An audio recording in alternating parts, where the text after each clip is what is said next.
For centuries, they had ruled the stars with an iron fist, crushing resistance with fleets that blotted out suns.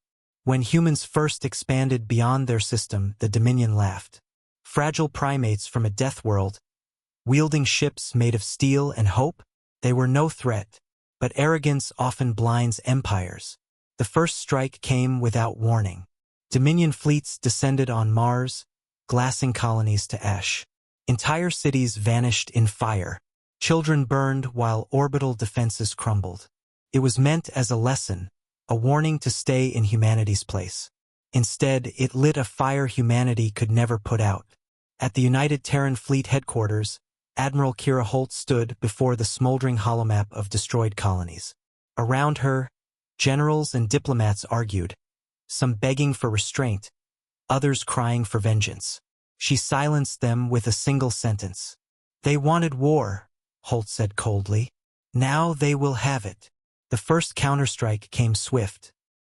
Humanity didn't match the Dominion in numbers, but they carried something the aliens didn't understand: rage. Terran ships were smaller, faster, more desperate. They didn't fight like disciplined soldiers. They fought like survivors. Every tactic was reckless, every maneuver insane, yet somehow it worked. Dominion fleets accustomed to predictable wars found themselves bleeding against an enemy that refused to fight by the rules. Entire Dominion strongholds fell not to overwhelming firepower, but to sabotage, ambush, and sheer audacity. Humans fought with a terrifying principle.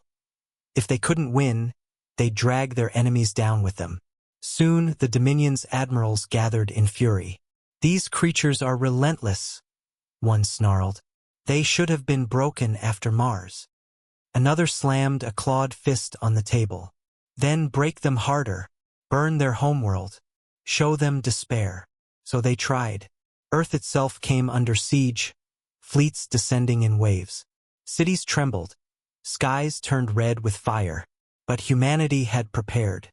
Civilian freighters became warships. Orbital stations became fortresses. Even farmers wielded rifles in the streets. Earth didn't fall, it roared back. The Dominion expected surrender. What they got instead was a declaration.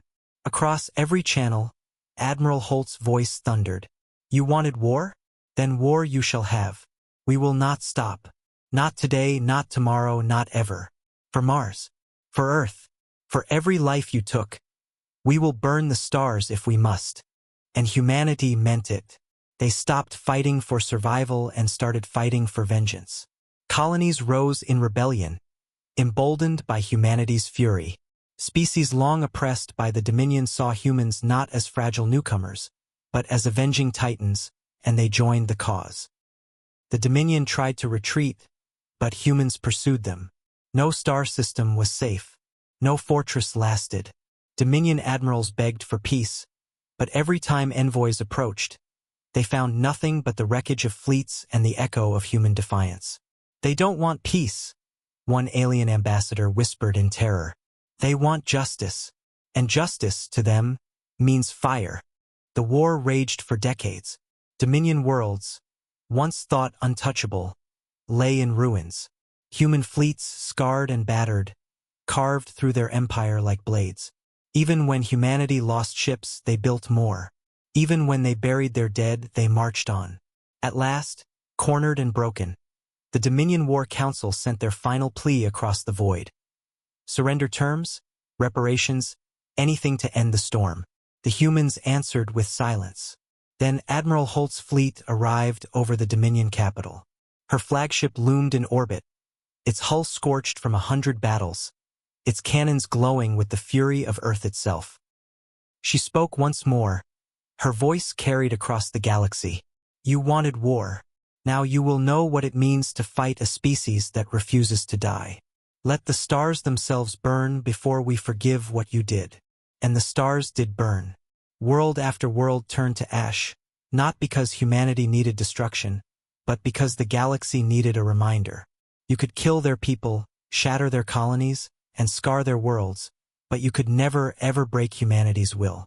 The Dominion's empire collapsed, not from strength alone, but from the terror of facing an enemy who would never stop, no matter the cost. From that day on, Across every corner of the galaxy, one warning was carved into memory. Do not start a war with humanity because they will finish it, and the stars themselves will mourn for what follows.